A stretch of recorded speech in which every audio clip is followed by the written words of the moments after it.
So we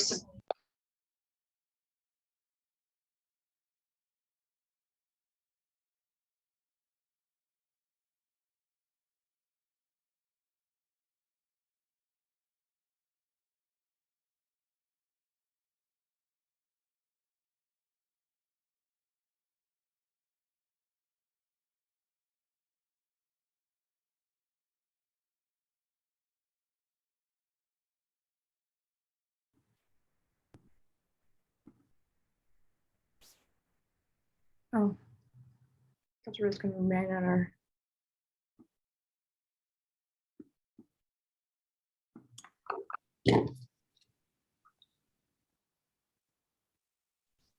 Hi, everyone. Hey there, I'm going to shut my audio off. I'm going to go ahead and get the rest of everybody in and get the host transferred. So sorry for the delay.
Okay, I'm still waiting for more students to come into the Zoom room.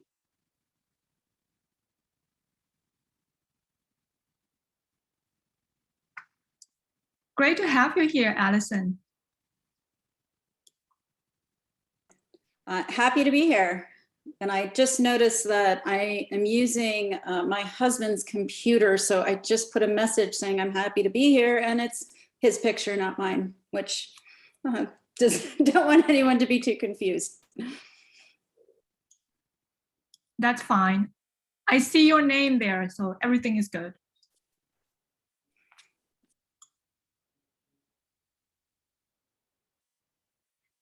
Okay, do we have everyone here already?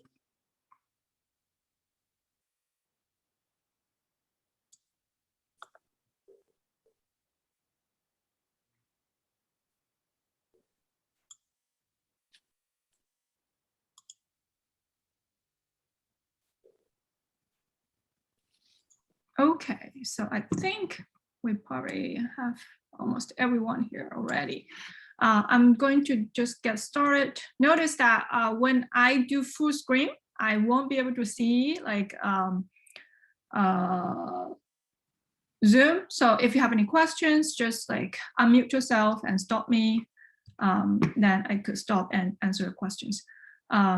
Thank you all for being here for the workshop for the V2 competition. Today we are going to talk about business idea development, and we also have a guest speaker here.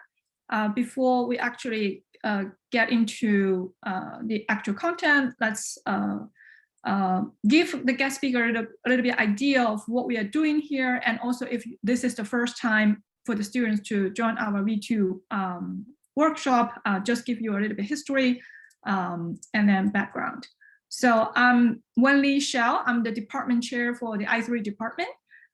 So we basically help facilitate the V2 competition and the organization, and also help developing or delivering workshops. And mainly actually Misty is in charge of the V2 competition here. So in the V2, we have a series of workshops to help students develop their ideas, basically from the idea generation to idea development, to customer identification, financials, and then basically how to basically develop your pitch. And then we have the pitch competition basically at the end. We have a lot of resources for students to basically learn and grow in the whole process here. So Misty has already talked about most of these, and then basically in V2 competition, we have a lot of different competitions and then projects and going on related to innovation and entrepreneurship. And V2 is one of the important ones here that we actually help students to develop their ideas from basically from the very beginning to a very well polished pitch to the investors. Okay, so. Okay. One thing I want to remind everyone is that our submission deadline is March 25th. We want to encourage you to start working on your ideas and then basically put down your thoughts about what kind of idea you have, and then what's the target customer, what are the financials you're looking at, and so on and so forth. Because especially when we have these workshops, after each workshop, you should start thinking about how can I position my idea, business concept, or what kind of financial we need to look at or study, or so on and so forth. So basically, especially after today's workshop, which is about business model and revenue and value proposition, then you need to start to think about what kind of business model you want to have, and then what kind of revenue and value that you are going to generate from your business idea. Okay, so just to remind you, we have a deadline coming in 3 weeks, and you need to start working on it. And then let me go forward, because Misty has already talked about most of those things, so that's why I'm moving forward a little bit fast. Here, I want to remind you again, start your application as soon as possible and polish ideas, and then the submission is in 3 weeks. Okay, let's get to the most important part of today's workshop, which is talking about business model, revenue, and value proposition. We have a great speaker here, and Alison Gerlach, who is a serial entrepreneur who has invested many different companies. She has 25 years of experience in innovation and entrepreneurship. She also served she started her career as a strategic management consultant from Booz Allen Hamilton. And let's welcome Alison. Okay, I'm going to stop sharing. And then. Okay, will I be able to share? Yes, you're able to share right now. Let's see if I can. And thank you so much for joining us. I'm happy to be here. I was actually on campus lecturing in the Torero's Venture Lab about a week and a half ago, which is very fun. And last year I actually I taught the, I think it was Management 333, Torero's Venture Lab. So I've come to, in the last couple of years that I've been supporting the entrepreneurship system at USD, I've come to appreciate. I've been a judge on more than one occasion on the V2 pitch competition or idea competition, whatever it's being called. I've been a judge either 2 or 3 times now. So I can tell you, I'm happy to discuss what it means to be able to present an idea. And actually, that's really what I'm going to talk about today, which is really how to get getting from the idea to the opportunity. And I'm going to hopefully be able to leave you guys with some frameworks to really be thoughtful. It looks like somebody might be talking and is on mute. So I don't know if this person's talking in a different conversation or meaning to talk to here. So If you have something you want to say, I encourage you to just sort of jump out and let me know, hey, I have a question. I do encourage this to be as much of an interactive discussion as possible. I am not able to see my chat while I'm in presentation mode. So if someone could help me out by saying, hey, there's a question in the chat, or just raising your hand yourself, that would be great. Everyone good? I can't see everyone. I can only see a few of you. Maybe, oh, good. I got a couple of thumbs up. There we go. Thank you. All right. So just so you understand, everybody gives you advice in entrepreneurship. Not all advice is equal. There's generally value in most advice, but the most important thing about advice is knowing where it comes from. So I'll just give you a brief overview. You guys can look at my LinkedIn. I'm sure you can Google me. Actually, I have no idea what happens. I've never actually Googled myself. But I just want to give you a little understanding of where my perspective comes from. So my career spans a little over 25 years now. I did start out super traditional. I was an investment banker, but I actually worked in Europe doing large cap M&A overseas, a lot with the US, but mostly international work. I was a strategic management consultant, again, very traditional. I worked for Booz Allen Hamilton, giant global strategic management company, got to work with Fortune 100 companies at the C-suite, very good place to cut my teeth. When I went to graduate school, my undergraduate is in math and economics, so very business oriented, but not specifically business. I went to business school after being a banker and consultant to say, I think I really want to understand how businesses are built. My major was called New Product and Venture Development, because that was before they started just using the word entrepreneurship. Back in the 80s and before, if somebody said they were an entrepreneur, it was a fancy speak for I'm unemployed. So it's a relatively new term, but I did, one of my degrees was in systems optimization, and my thesis was optimizing the startup and growth process. So I not only researched dozens of startups to see how's the best way you can build them to give your best chance at a good financial outcome. So what did I do after that? I started my first business. And after that, I built that business, ran it for a little over 5 years. I sold it. I was a consultant. I advised some companies in venture capital. I was in San Francisco at the time. So this is Sand Hill Road. I think they now call it Silicon Valley, where all the big VCs are. And they come to me. And by the way, none of these people ever funded me. They all sort of were like, no, that's nice what you've built, but weren't psyched on funding a female founder back in the day. But they then said, oh, wait, you built and sold a company. So can you help us with these technologies we want to back that aren't funding ready? That is a term that still holds true today. And that's some of what we want to talk about is how do you take an idea, because frankly, no one cares about an idea. They care if that idea can become an opportunity. And too many entrepreneurs focus on idea, not enough understand if there's opportunity in that. So that's what I really want to focus on today is figuring out if there's opportunity so that you can have your best chance at being able to engage someone in a meaningful way. So I actually started creating curriculum for building, and now I think they call it incubation or acceleration. My curriculum's been used in more than half a dozen accelerators throughout the country, a couple abroad. I've been doing venture capital myself. I'm a venture investor.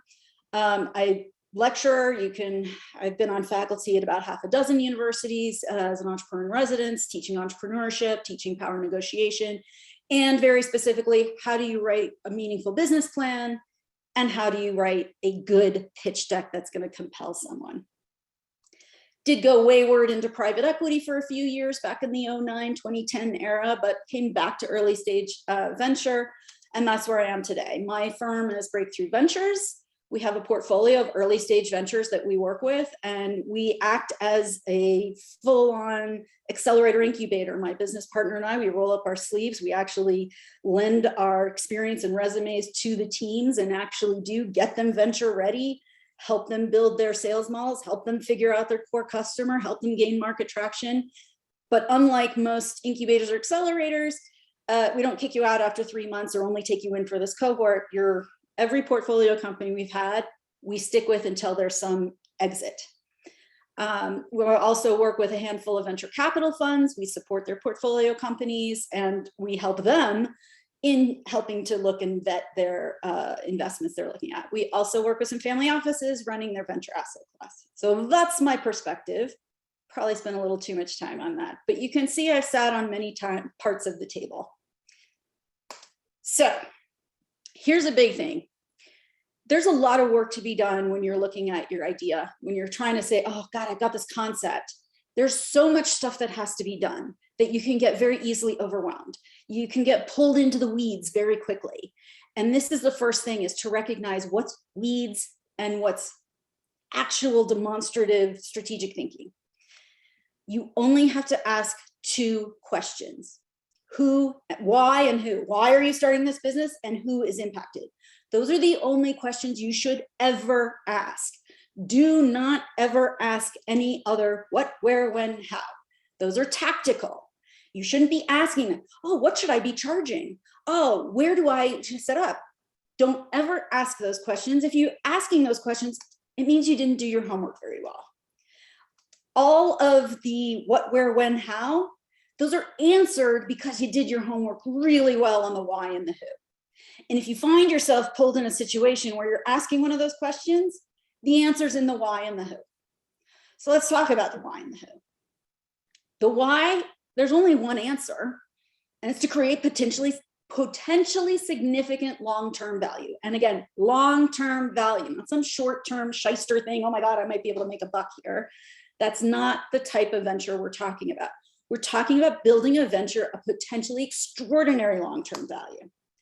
So value can mean a lot of different things to a lot of different people, right? This applies to a non-for-profit just as much as it does for a for-profit organization. Value just might mean something different. Doesn't mean that the business attributes you have are going to be any different. So what's your vision? First of all, leadership is hard. Most people fail. It is a very difficult thing. I've got dozens and dozens of podcasts on that. You guys can look at that later if you want. That's probably a course or 2 or 10 in and of itself. I actually do teach a course. I taken the last 2 semesters off, but I have taught this course at Harvard, Leadership, Power, Negotiation, as well as MIT. And I can tell you, you can spend every semester learning about it, and you still need to learn more. You go start a company, your odds of failure are substantial. It's the most likely outcome.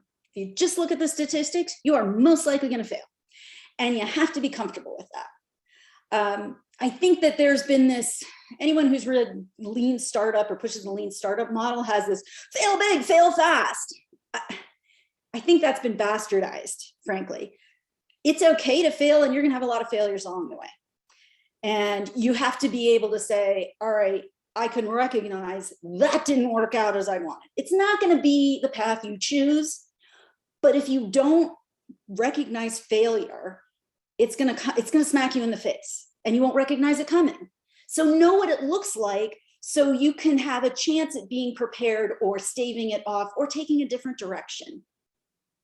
So again, and I've got some notes here about, look, venture funding, the people want to been there, done that, but they really want to been there, done that. They want the guy who's hit a home run.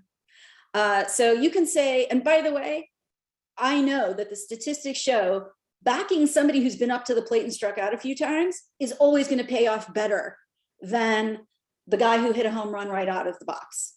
The guy who hit a home run out of the box, by the way, gets a lion's share of the investment. Problem is, he thinks that, he or she believes that, they hit a home run right out of the box. That means they're perfect at batting. They don't need to go to batting practice. They don't need to look at any different pitches or figure out how things might change. And that's why they're the worst investment. And I actually did a paper on this about 10 years ago showing they're the worst investment, but they're the ones that get the money. It's just how it is. The other thing is, you're going to get a lot of advice. Everyone wants to give you advice, but you're the only one that has to see the opportunity. Business plans, pitch decks, they're to convince you that this is the right opportunity above all. I mean, yes, you need to use it to convince investors to write you a check. Yes, you're going to need this to convince companies to partner with you. At the end of the day, you have to see the opportunity so clearly that you understand how all the moving pieces fit in. So now he said, why? Why? Because you want to create extraordinary long-term value. The other huge question is who? And this is one you're never going to stop answering.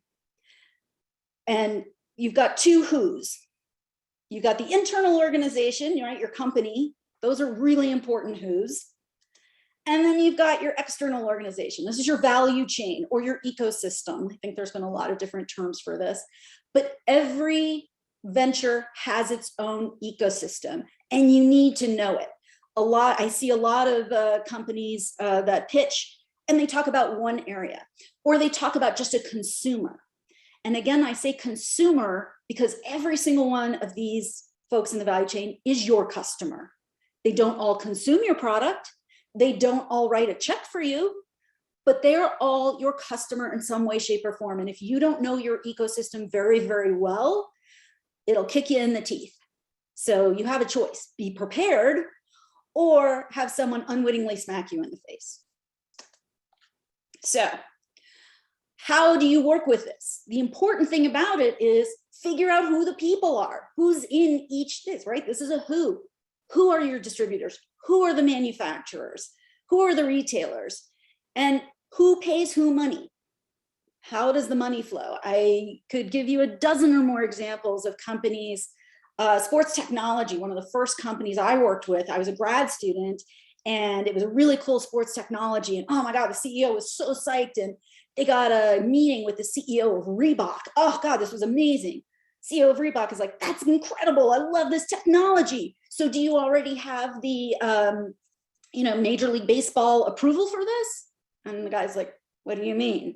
It's like, well, I can't even talk to you if you don't have their okay on this. And you're asking me to do this. I don't even have the money for this. They'd have to be paid on the TV networks have to be bought in if we wanted to use this. And turned out, got this guy all excited, a very important person. And he can't go back to that well. He burned that bridge. That could have been very easily avoided by understanding the value chain, understanding that government regulations, like a governing body, a sports organization, or the SEC or something like that, they're important. Competitors and substitutes, they're important. You need to know that they're there. They validate your business. They give you a chance to differentiate. You need to know who these people are. So talk to them, listen to them, help try and figure out where are their pain points? Where are their opportunities? Who has the greatest amount of influence? This is homework you need to do all the time, right? Who writes the checks? Who's using your product? All of those things are different in every different industry. So know your ecosystem. There's another part of the knowing your ecosystem that every venture needs to have, and a lot of folks seem to sort of gloss over this. Why is now the time? You have to show there's an urgency for your venture, that this is the time to strike. Strike while the iron's hot. But you can't show that your window of opportunity is so emaciated that you're not quite sure if it'll last, because an investor is that's a one-hit wonder. You can't be a one-hit wonder, but at the same time, there has to be urgency for your product now. So again, how do you find that? Find your market trends. Market trends are different in every one of these players. Figure out the microeconomic issues, right? There might be supply chain issues. Look what we've gone through in the last 2 years. Really strange supply chain things that sort of impact different businesses in a lot of different ways.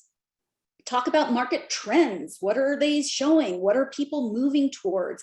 How are consumers changing the competitive landscape? How are competitors entering the market changing the landscape? How are people leaving the market changing it? And how is the ecosystem responding to all these things? And you've got to basically say to not just the investors, but to yourself, where are the weaknesses here? Where are the opportunities here?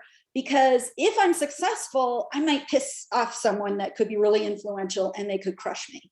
And I can tell you, I've got dozens more case studies in my head of things I actually experienced through the years where that happened. So if you don't know who has the influence, you don't know whose soul you might be crushing, or you don't know who might just basically wait for you to pioneer something and then run you over because they're better capitalized, that's all being prepared so you can see those things coming and be prepared for that. Anyone have any questions? I know I'm much harder in a online setting to be able to look into people's eyes or to see if you guys have any questions, but please pipe up if you have. So I want to go a little bit on a very important piece of that value chain, which are your competitors. And be expansive about that. Competitors and substitutes. Couple of things. One, don't ever say you're the first mover. There is no more first mover advantage. That died decades ago.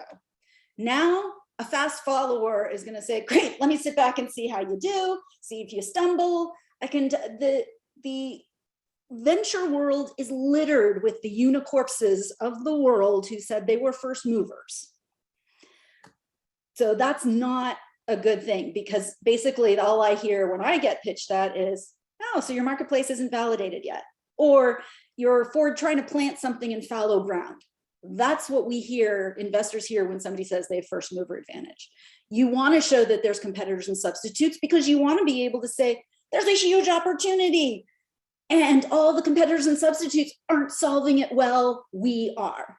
This is how you should map it, right? You sort of have these two, this is one of the frameworks that is really important. You've got some sort of cost metric, right? Affordable or expensive. Affordability is good, expensive, generally bad. Low value or high value. Value is from the customer's perspective, or whoever in the value chain you're evaluating here. Their perspective, not yours. You can't say, oh, my company's so valued because of this.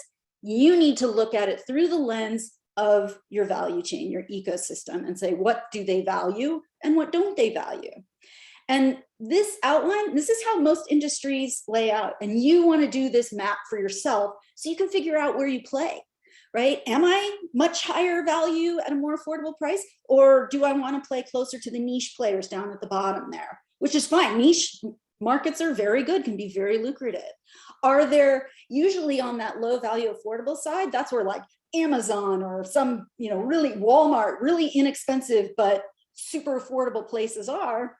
And you want to be able to say, I can partner with these guys by providing them some sort of value and functionality. They're good for me, right? Competition needs to be good for you. It needs to show your differentiators.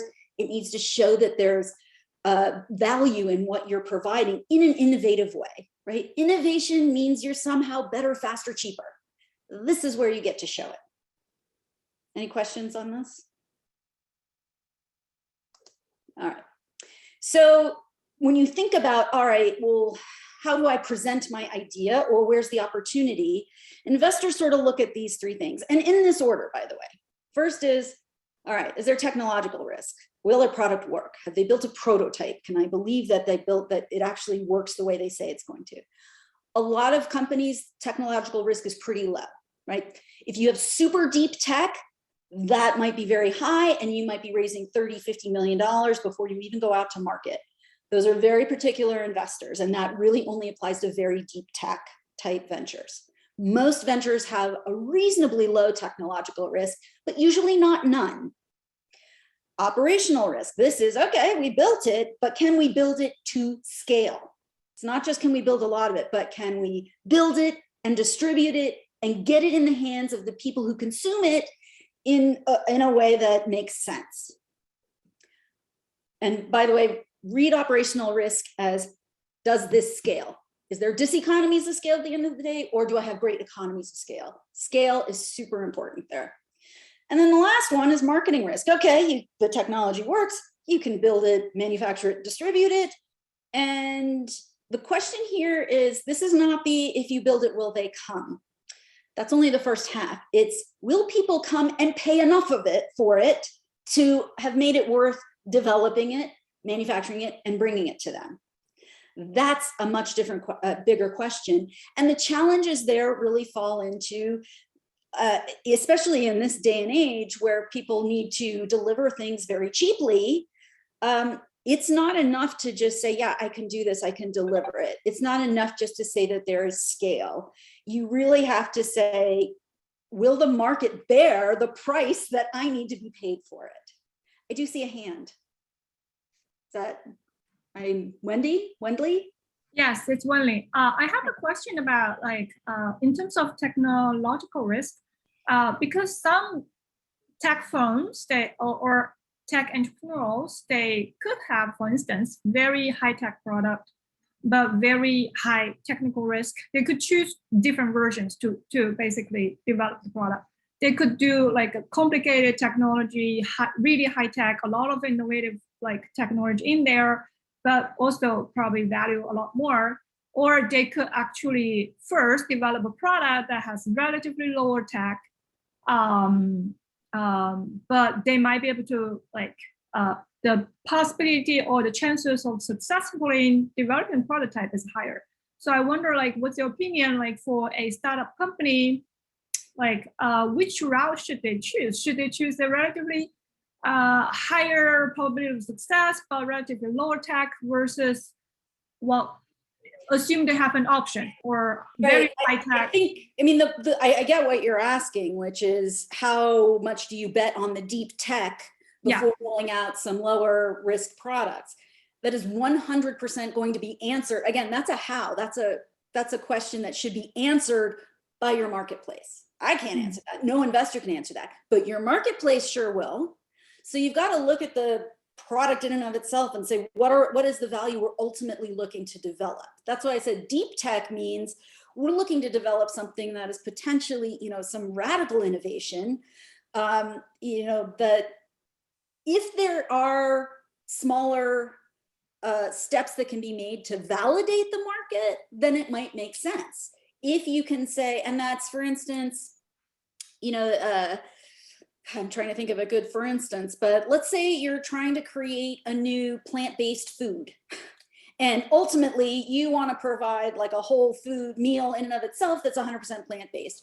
Well, you might want to start with an ingredient. Hey, we're going to use a plant-based ingredient, see if that works here. We might want to then start with just having this much in to see if that works and if that's marketable, so that you can get up to that place. But if you're a drug company and saying, well, we need to cure this disease, there's not, you got to get through your clinical trials. There's really no way around it. And you're probably gonna have to raise $1 billion to get through your clinical trials before you can go to market. And the FDA, by the way, could just say, nope. And you've spent hundreds of millions with zero revenue. So the answer to that lies in your value chain. Let the market give you the answer to that. You shouldn't guess on it. But it's sort of a perfect example of why you don't answer the tactical questions, because that's a how. How do we go to market, right? That's what's our product development roadmap? And I'd say most SaaS-based products, you can go to market with, that's why they call it an MVP, right? It means minimally viable product. Of course, I come from where it was most valuable player, but now we call it minimally viable product, right? Test the market with what's minimally viable, find your core customer, and see if you can build from there. So again, the answer is in your marketplace. So then what can you do? If preparation is your best way and knowing all your customers and your ecosystem is the best way, how do you be prepared?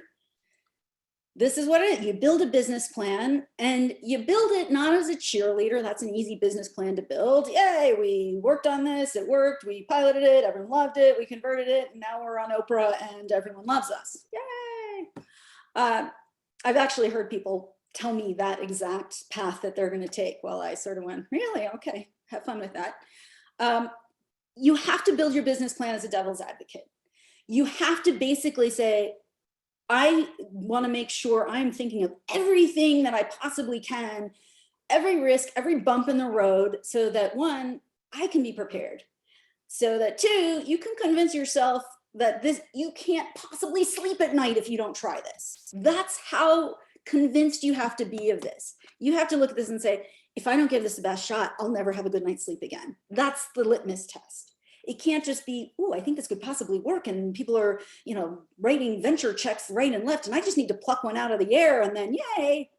That also isn't right.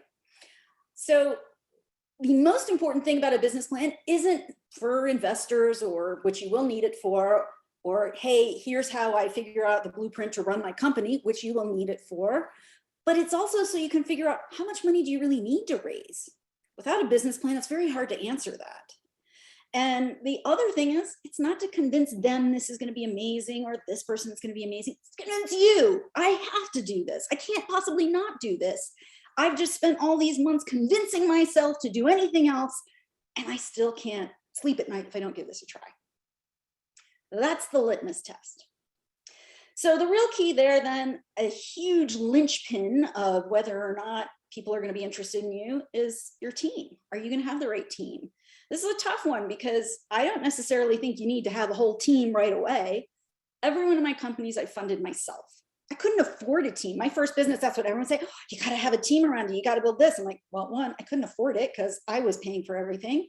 It's all my skin in the game. And two, you might not know who you need to hire until you've gone out in the marketplace yourself and figured out, oh, wait, this is who I need. So this is how most people think about things. Oh, here, I was going to say, wait, there was supposed to be a company there. There we go. So how do you build your team? You need to basically understand your ecosystem well enough that you can bring people in that are going to give you a distinct competitive advantage. If you know in your ecosystem that these distributors are going to be super important, then try and hire somebody or bring them into their board of advisors or board of directors, somebody that can give you access to that. That's what's going to be really important. If you're a student and you're in a domain and you don't really have a whole lot of experience, and if you're a student, it really means you don't unless you came back after 10 years in an industry, then you need to hire that experience, but make sure you know what that experience is. Don't be capricious about it and say, oh, I'm doing a SaaS product, I need someone with software experience. Well, what if your software is applicable in media and you actually need someone with media experience? Or maybe it's a financially applied software, or maybe it's a financial software, but it's in the real estate market. Well, then you need real estate experience, not financial experience, right? Know what you need, bring it in, because you want to leverage your internal who's of your venture to give you competitive advantage. You want a competitive advantage, you want market advantage and market traction. But because at the end of the day, when you present your team, which by the way, don't make your team the first slide. When you are pitching, your team has to come later because your team's going to come without context. If you lay out, hey, here's the opportunity, here's our solution, here's the competitive advantage we have, here's how we know our customer. Then when you present your team, all of a sudden someone cares, oh, they have experience there. Oh, they brought in someone there, that's smart, they can do that. If you present your team first, there's no context. Your team is going to be a linchpin, but without context, it's going to fall flat. So don't put your team first. Put it in context where it makes the most sense. Put it in the part of your story, which usually comes about 2/3, where you're saying, and we have the team to do it. So, and again, not just the team that believes that they're going to stick with it, but the team that has competitive advantage. All right, so here's the back of the envelope calculation that almost every smart venture person does in their head, or angel investor, when they're listening to a pitch. You're going to go in there and say, here's my market, here's my TAM. And you can do this on a micro level and say, here's my initial market customer. If your customer is just the student population at USD, then that's the number that goes in there. If you're saying our population is going out to all women ages 18 to 35, that's what number goes in there, right? So that's your market, but you need to very clearly define that market. Here's my market. Of that market, I can make a certain amount of them aware of my product or service. This is highly variable to investment. Somebody gives you $100 million, you can make a lot of people aware. You put a blimp over the Super Bowl, a lot of people are going to become aware. You got 25 bucks, maybe you can put an ad in the local student newspaper or a Facebook ad, then Of those people, some are going to like it. And this isn't somebody puts their thumbs up on it. This term goes way back. This is, it resonates to them. They understand it. They might not be a user of the product, but they get the product at some level. This is an important step, not just because this is where marketing turns into sales. This is how marketing and sales work together, by the way. And you'll see it creates this endless loop. Everything up till this point is marketing. From here, this is now sales. How do we get, for someone who resonates, how do we get a certain amount of people to try it? Of those who try it, who are we going to convert to our loyal ongoing customers, right? And people now talking, what's your ARR? right? That's annual recurring revenue. That's MRR, monthly recurring revenue. So who's your loyal customer? So in our heads, we're looking at, all right, say their market's corporations and they're going out to 100 corporations. And I think they can probably meet with 10 of those 100 corporations. Of those 10, maybe 3 of them like it. They got 2 to try it and 1 became loyal.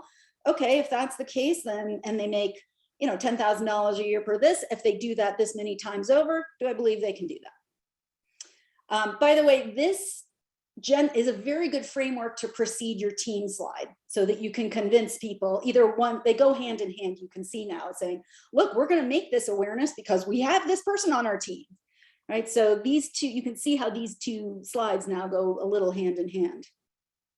But this is really important. You can also use this framework to really come up with the key metrics that really matter to investors. So now that you've sort of gone through that, you got to ask yourself, all right, well, how much money do I need to raise? First of all, nobody wants to give you money if you need money.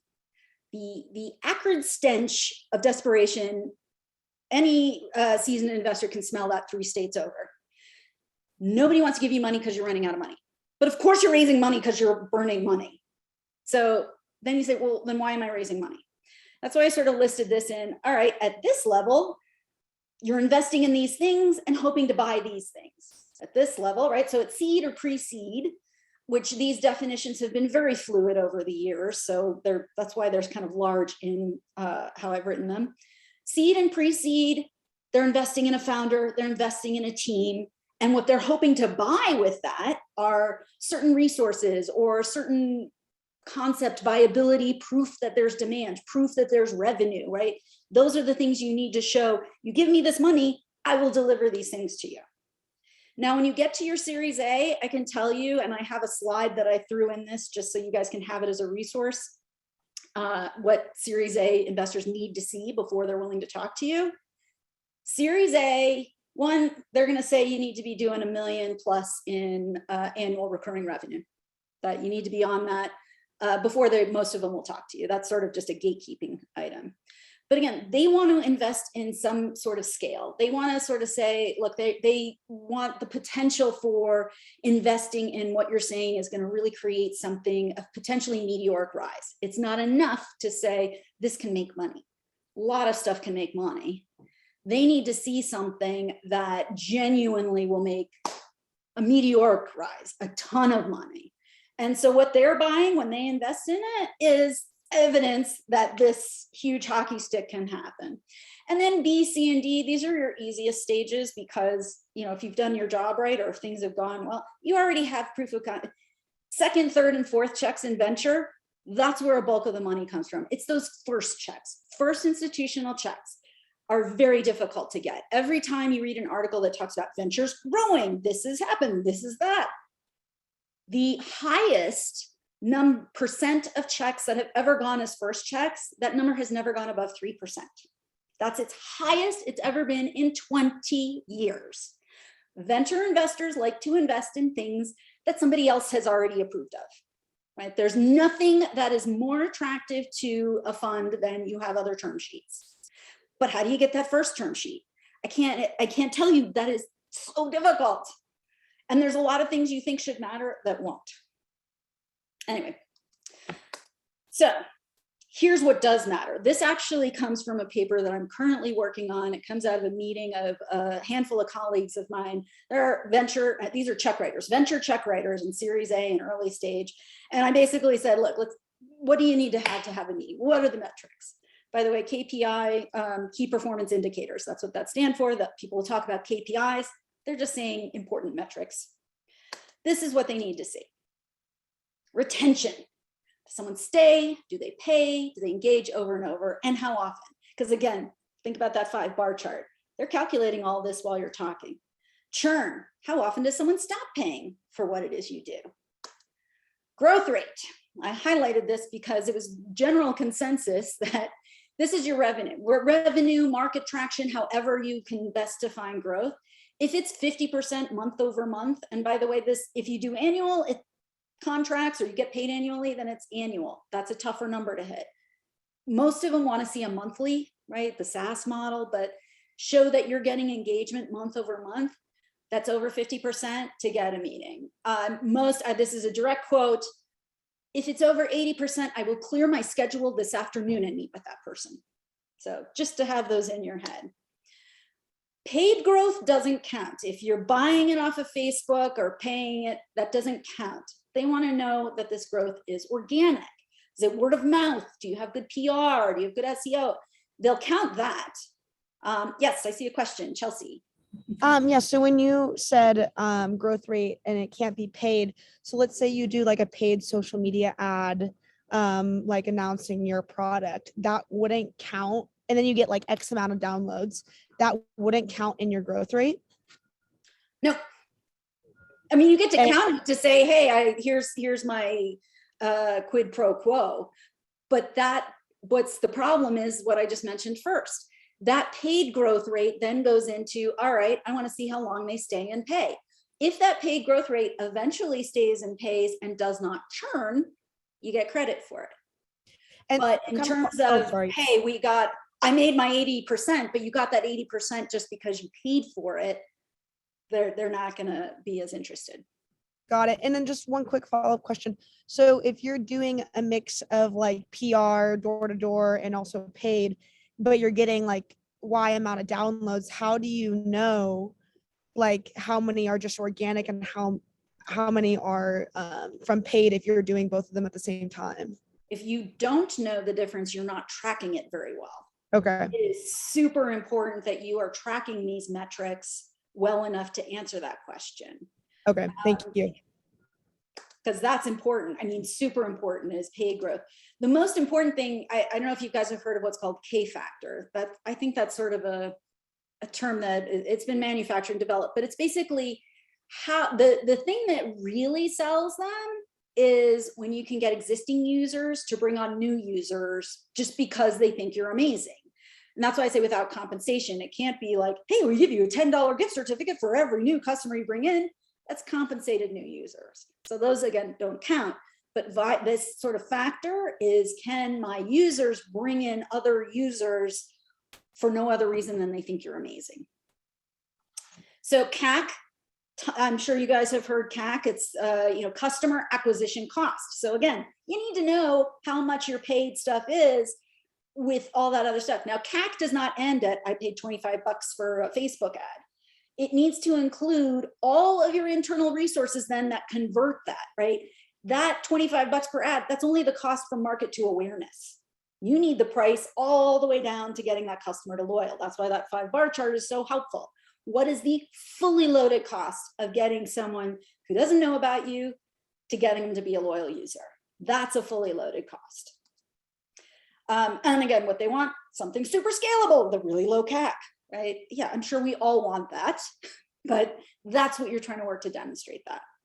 Conversion, again, how many of that market bar are you converting to your loyal customer?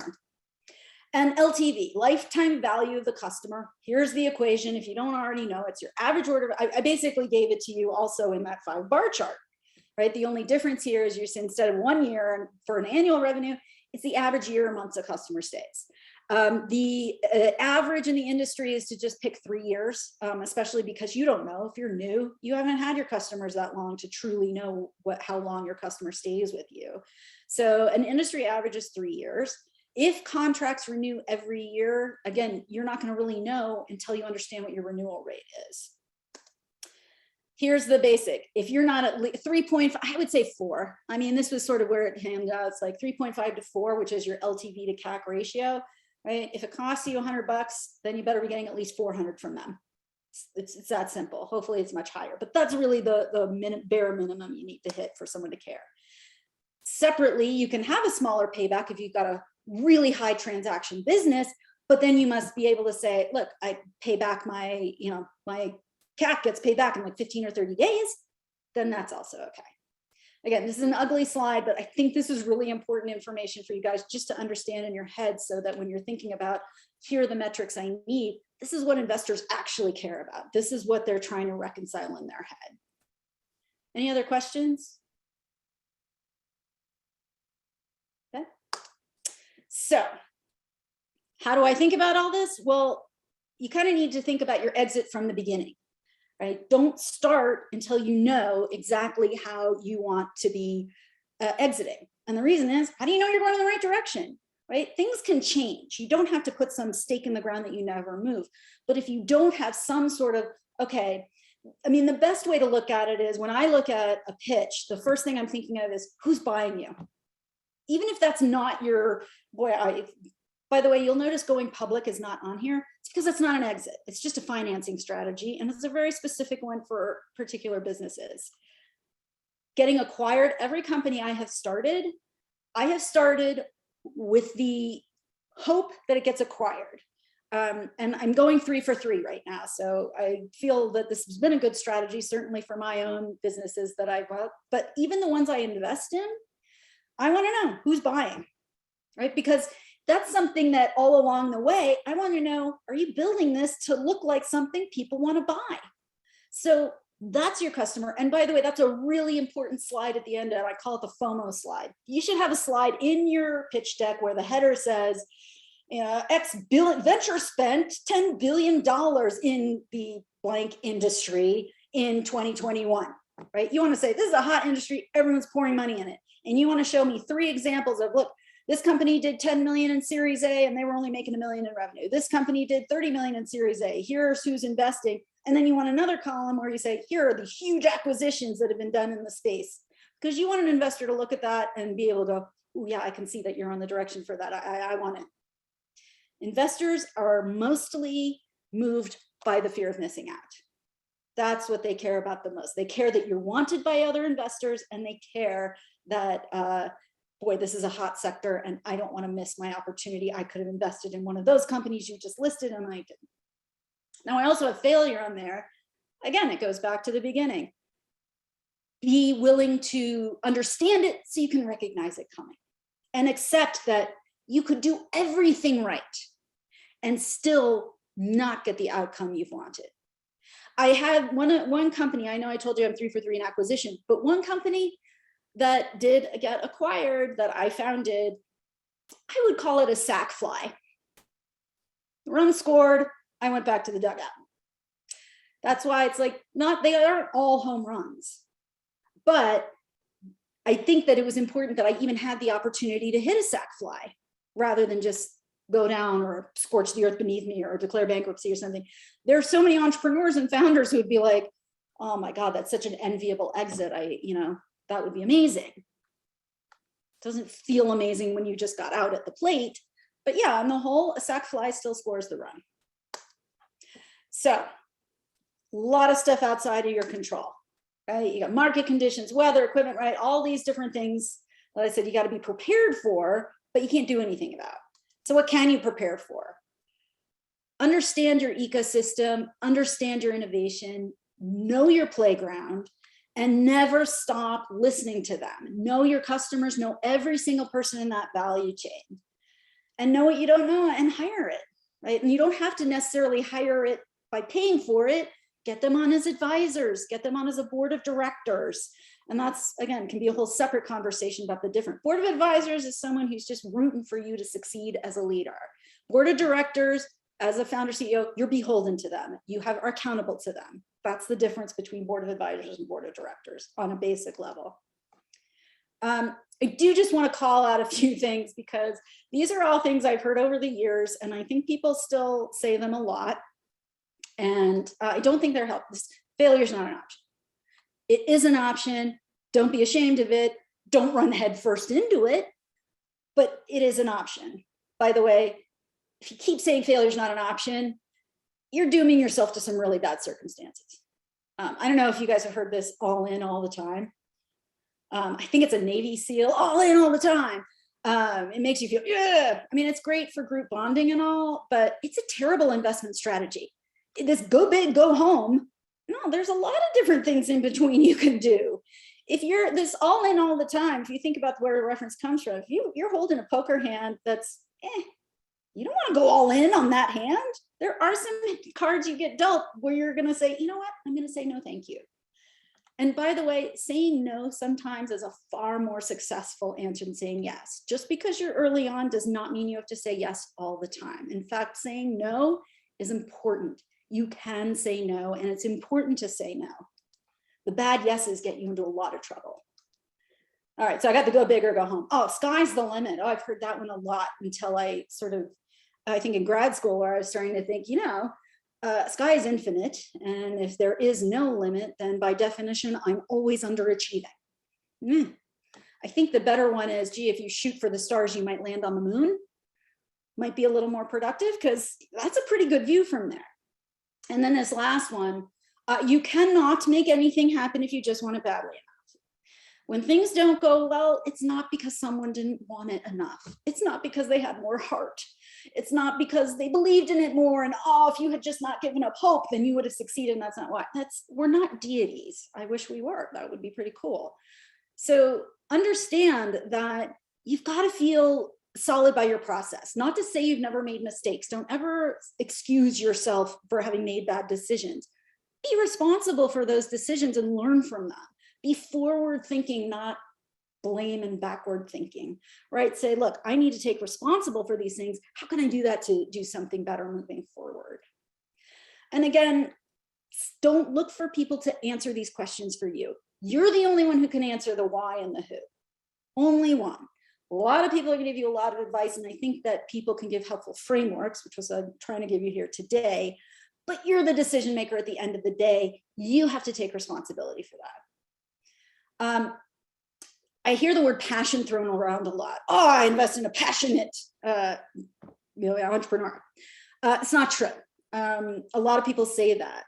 I have this picture up because passion is sort of like that poem, if any of you are familiar with it, called Footprints in the Sand, where a person comes to the end of their life and they meet their maker, and their maker says, all right, yes, you can see the path of your life. There were 2 footprints, but boy, every time there was a difficult moment in life, I only see 1 footprint. Why did you abandon me in those times? And the maker says, I didn't abandon you. That's when I carried you.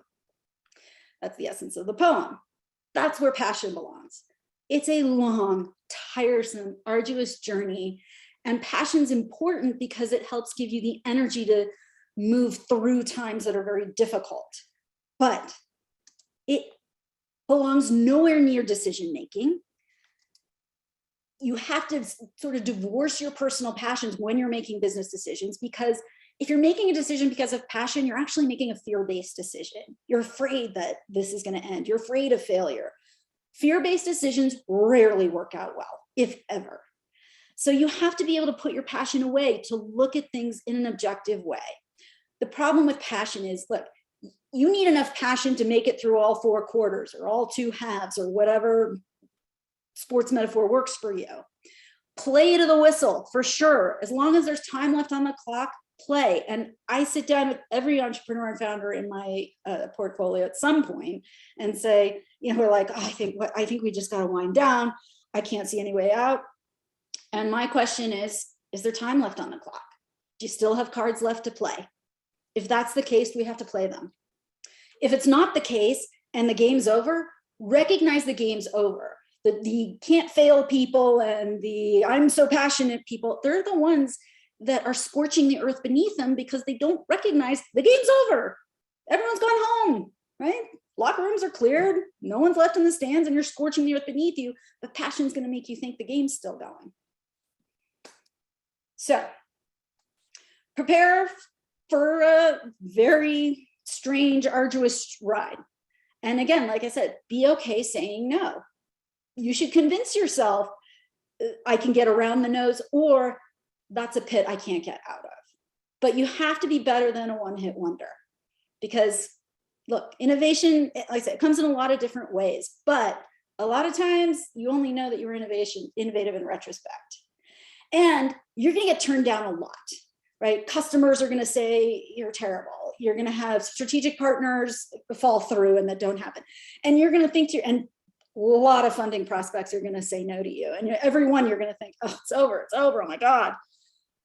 What's really important is if you hear that and you're not hearing any encouragement, yeah, it might be time to realize my story is not working. But you should also go back to that 5-bar chart and say, all right, where's the bottleneck? Where am I losing people? Because if the market's there and I'm not converting them, let me trace back and figure out why. Where am I losing it? Where's my story not right? Where do I need to understand? Go back to your value chain and ask them, where is this not meeting your needs? Where is this not solving your ills? And know that if you're not better, if one deal is going to kill you, then you didn't prepare it very well. And again, know when the game is over. That's a big one. And of course, be in it. Huge long-term value. You can't just be in it because the math happens to work out. This has to be a meteoric rise. Otherwise, it's too exhausting. Opportunity cost is too high. So that's all I got. Any questions or comments? I'm hoping I didn't take up too much of your time. Stop sharing. I invite you to ask any questions. Okay, any questions from the group? Thank you. So thorough. Nobody has anything.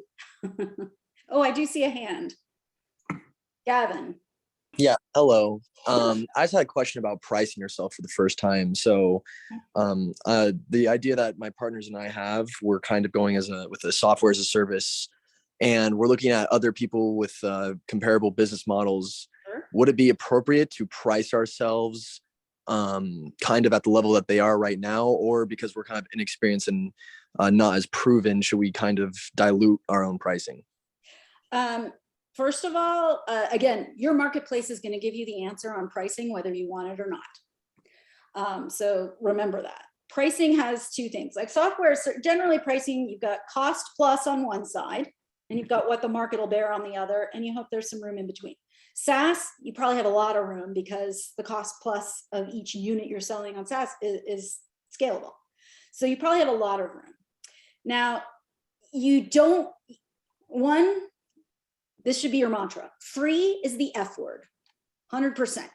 Don't ever give yourself away for free. Now, in betas or pilots, you might have a no-cost trial that you try some things, but they should be very clear that they're giving you value in return, whether that's data or feedback or something.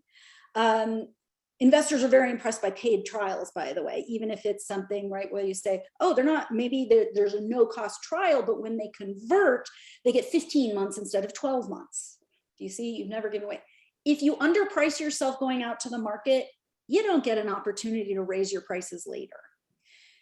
Ask your market what pricing is most amenable to them, or you need to know what value your product provides so you can make it very clear value to the person who's giving you money. So if you're selling, say your SaaS product saves someone a whole bunch of time, right?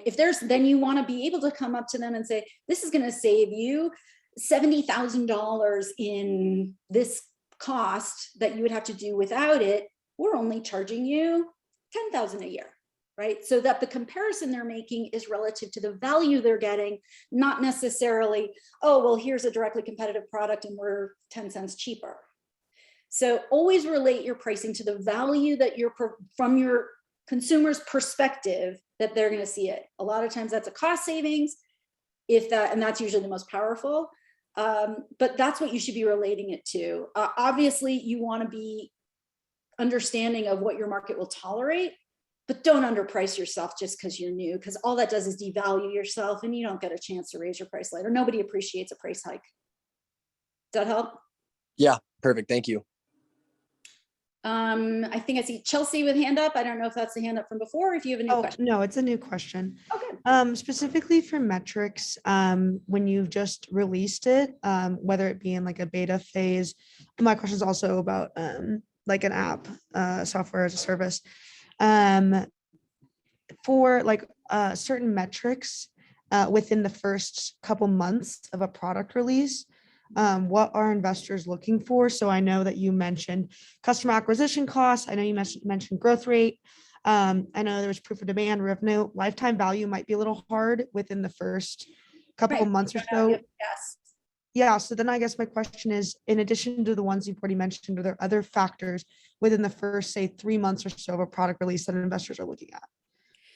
if you're in the first few months, you're probably not talking to Series A folks. And those metrics I was talking about are some seed plus, they call themselves seed plus, but they're closer to Series A. You might be talking to more angel investors. So remember that like step chart that I showed? Yeah.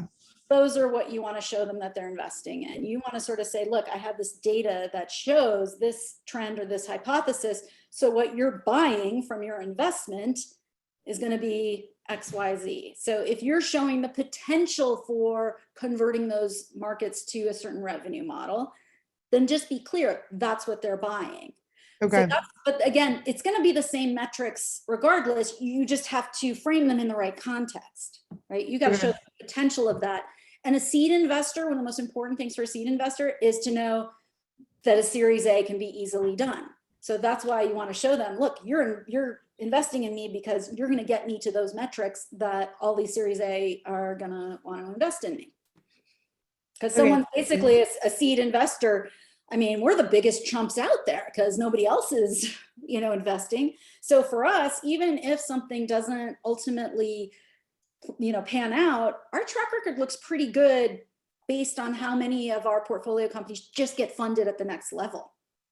So remember that's what they're buying, is not necessarily your exit, especially early on. They're buying the belief that your exit is possible. So that's another thing that's very important to show, right? How are these metrics getting you closer to look like what these huge companies are acquiring?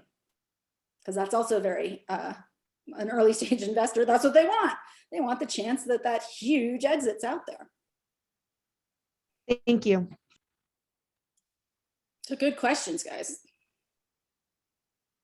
Anyone else? Going once, going twice. Okay, thank you. Thank you so much, Alison, for your great insights here, and then great talk here.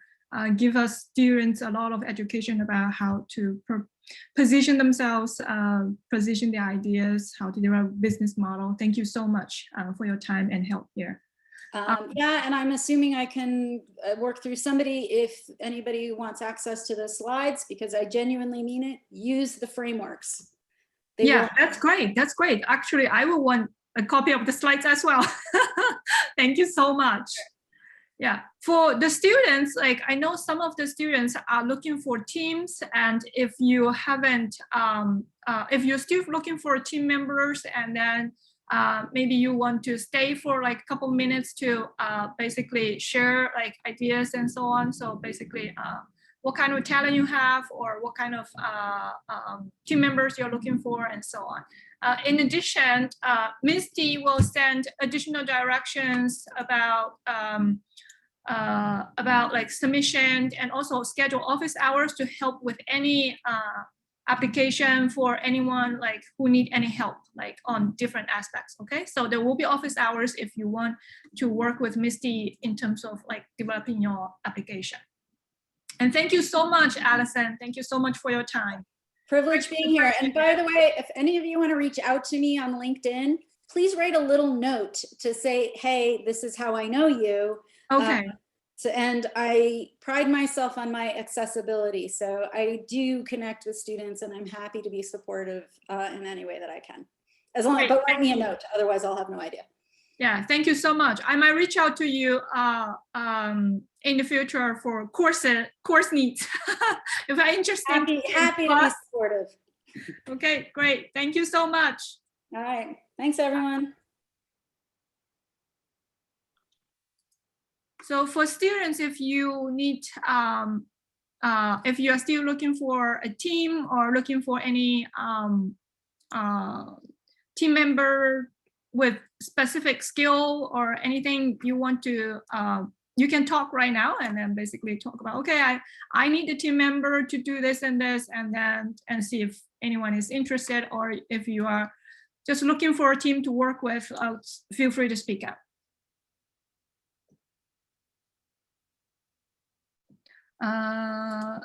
Double checking. Oh, Chelsea has a question. We are going to be sending an email about upcoming deadlines for the competition. Yes.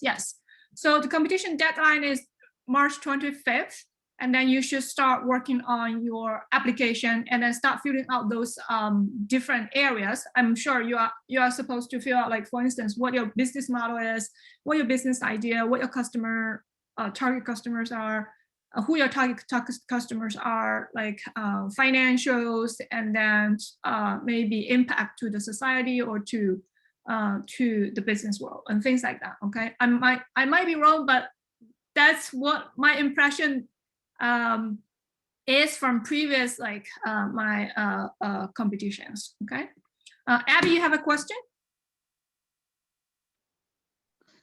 Yeah, hi, Vinley.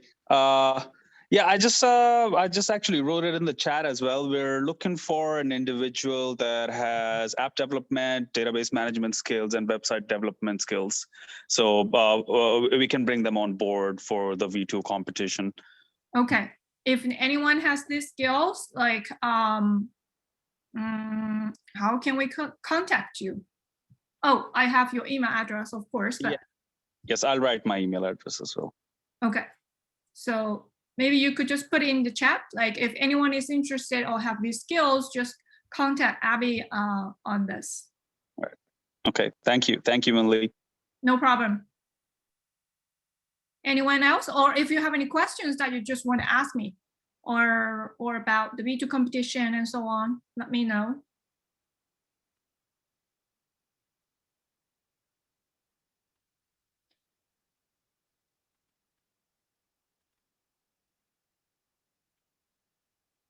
Okay. If there are no further comments or questions or so on, that's all for today.